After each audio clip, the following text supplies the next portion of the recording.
Bismillahirrahmanirrahim. Assalamualaikum warahmatullahi wabarakatuh. Apa kabar kalian semua? Semoga tetap sehat dan tetap semangat belajar di rumah. Apalagi dalam minggu ini kita full online atau full daring tanpa ada luring. Kita sama-sama berdoa agar suasana seperti ini cepat selesai dan kita dapat berjumpa lagi di sekolah. Nah, sebelum kita mulai pembelajaran ini, alangkah baiknya kita baca basmalah sama-sama. Bismillahirrahmanirrahim. Nah, kali ini di pelajaran prakarya kelas 7 bab 1, yaitu kerajinan serat part 2 ya, karena kemarin part 1 kita membahas tentang apa itu pengertian serat alam dan B, jenis dan karakteristik bahan serat. Nah, di sini harapan Ustazah kalian sudah mengerti apa itu serat alam dan jenisnya apa-apa aja dan bagaimana karakteristiknya bahan serat alam tersebut. Nah, sekarang kita mulai di bagian C.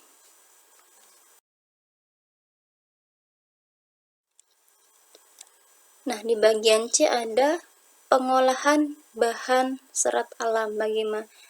Sebelum membuat produk kerajinan, tentunya pengrajin itu harus melakukan proses pengolahan terhadap bahan tekstil. Proses pengolahan masing-masing bahan tekstil secara umum itu sama. Pengolahan dapat dilakukan secara manual maupun mesin. Nah, tradisional maupun modern kayak gitu. Nah, pengolahan dapat dilakukan secara manual maupun menggunakan mesin. Langkah-langkahnya sebagai berikut. Ada namanya pemintalan. Apa itu pemintalan benang? Dari proses pemilihan serat akan dilanjutkan pengolahan kapas menjadi benang yang disebut pemintalan. Nah, dari kapas itu akan menjadi benang. Nah, prosesnya itu namanya pemintalan benang. Kan kalau kapas itu dari misal kepompong kayak gitu ya kan. Nah, kepompong ini mengeluarkan atau menghasilkan sebuah kapas atau benang wol kayak gitu ya kan nanti. Nah, itu biasanya dari kapas menuju ke menjadi benang itu namanya pemintalan. Nah, yang kedua, penggulungan benang. Benang yang sudah dipintal akan digulung menggunakan alat penggulung benang. Yang ketiga, pencelupan warna. Setelah dijadikan benang, terus penggulungan. Nah, ini biar lebih bervariasi warnanya, maka diberilah beberapa warna sesuai dengan kebutuhan. Terus yang keempat, yaitu penenunan benang menjadi kain. Setelah kering, benang dapat ditindaklanjuti dengan proses penenunan benang menjadi kain. Selanjutnya,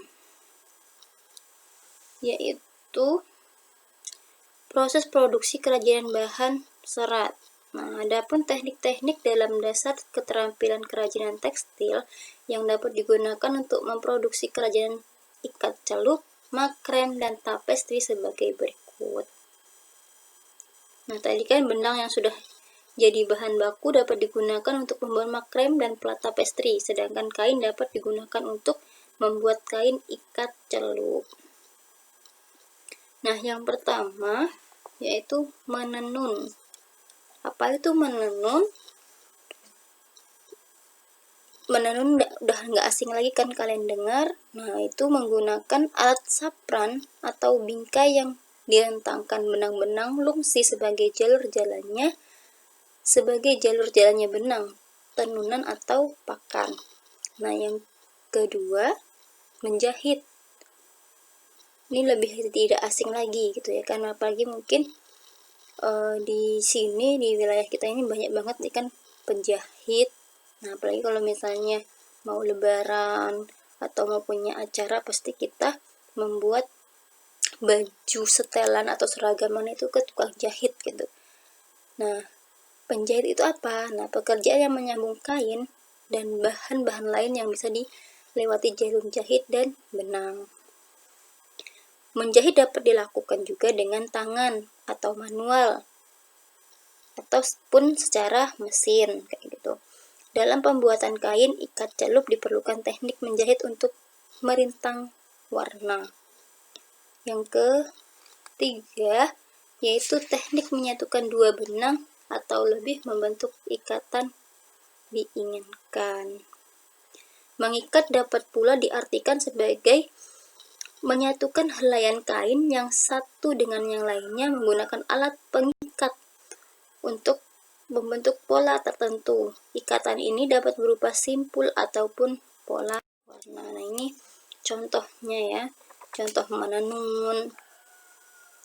Terus atau kita sering juga kadang merajut juga bisa.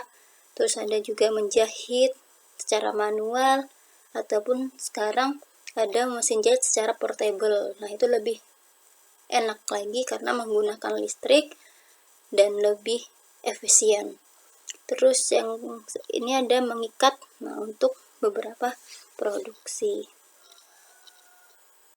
Selanjutnya yaitu ada produk yang bagian E, produk dan proses kerajinan bahan serat. Nah, adapun syarat-syarat perancangan benda kerajinan sebagai berikut. Ada kegunaan. Nah, ketika kita membuat suatu kerajinan, kita harus tahu kegunaan itu apa dan bagaimana cara menggunakannya kayak gitu. Nah, atau bahasa Inggrisnya utility ya. Benda kerajinan harus mengutamakan nilai praktis, yaitu dapat digunakan sesuai dengan fungsi dan kebutuhan. Contohnya mangkok untuk ada sayur. Nah, kayak gitu. Ataupun yang lain-lain bentuknya ya. Terus yang kedua, kenyamanan. Ketika kita membuat suatu kerajinan, benda kerajinan harus menyenangkan dan memberi kenyamanan bagi pemakainya. Contohnya cangkir didesain ada pemegangnya. Kalau mungkin tanpa pemegang, misalnya licin kayak gitu kan di tangan kayak gitu. Yang ketiga ada keluasan. Nah, benda kerajinan harus memiliki keserasian antara bentuk dan wujud benda dengan nilai gunanya. Contoh, sepatu sesuai dengan anatomi dan ukuran kaki. Misalnya sepatunya untuk apa? Untuk jalan-jalan kah? Atau untuk bekerja kah? Untuk misalnya untuk pekerja kayak gitu ya kan. Nah, dan ukurannya juga bervariasi. Nah, kayak gitu. Jadi harus memiliki keserasian antara bentuk dan wujudnya. Terus keamanan, atau safety. Benda kerajinan tidak boleh membahayakan pemakainya gitu ya kan. Contoh, piring dari serat kelapa harus mempertimbangkan komposisi zat pelapis atau pewarna yang dipakai agar tidak berbahaya jika digunakan sebagai wadah makanan misalnya. Jadi harus aman ya, tidak membahayakan pemakainya gitu. Yang terakhir yaitu keindahan. Benda yang indah mempunyai daya tarik lebih dibanding benda yang biasa-biasa saja. Nah, kita kan kalau ingin membuat sebuah kerajinan itu biasanya untuk hiasan dinding, hiasan rumah. Nah, itu harus bisa memperindah gitu ya kan, daripada yang biasa-biasa saja. Nah, karya yang baik dihasilkan dari proses perancangan yang baik pula.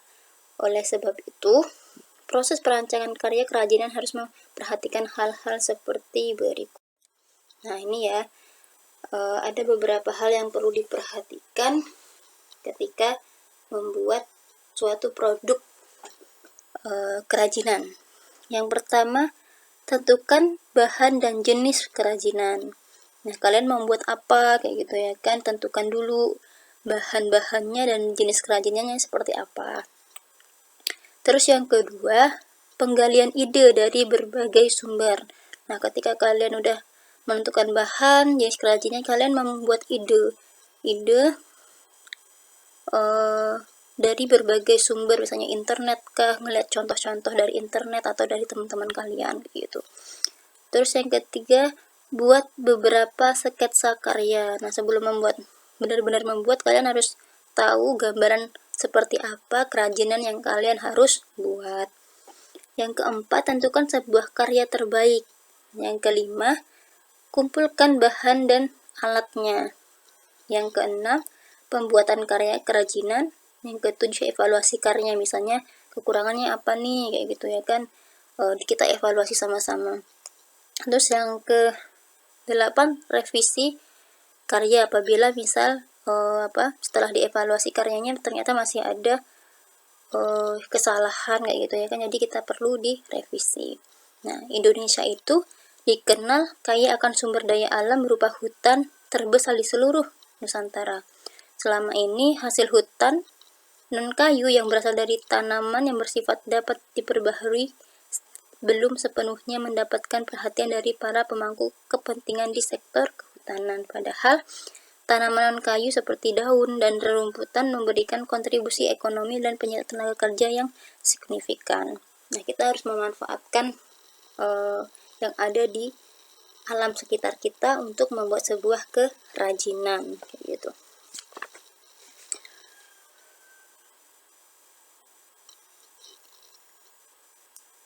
Nah, mungkin itu beberapa penjelasan kayak gitu ya kan, tentang produk-produk kerajinan kayak gitu ya kan. Jika ada yang ditanyain, nanti boleh chat ke Ustazah, misalnya kurang paham di bagian ini, silahkan chat PM ke Ustazah.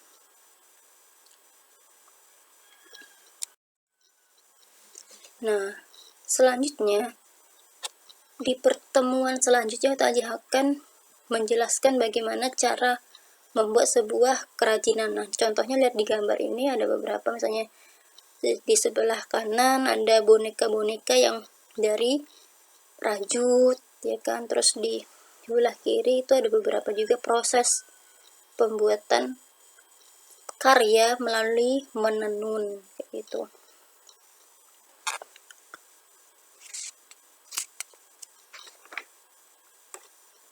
Nah, next pertemuan juga kita berusaha untuk membuat sebuah kerajinan dari apa yang kita pelajari sebelumnya, pertemuan pertama dan pertemuan kedua, atau part pertama dan part kedua di bab 1. Nah, minggu depan di pertemuan terakhir di bab 1 insyaallah. Makanya minggu depan kita tugasnya yaitu membuat suatu kerajinan. Nah, terima kasih atas perhatiannya gitu ya kan, telah melihat materi hari ini. Apabila Ustazah ada salah, mohon maaf, nanti bisa dipertanyakan apa-apa yang kalian kurang jelas. Terus sebelum Ustazah akhiri, kita baca hamdalah sama-sama. Alhamdulillahirabbil alamin. Sekian, assalamualaikum warahmatullahi wabarakatuh.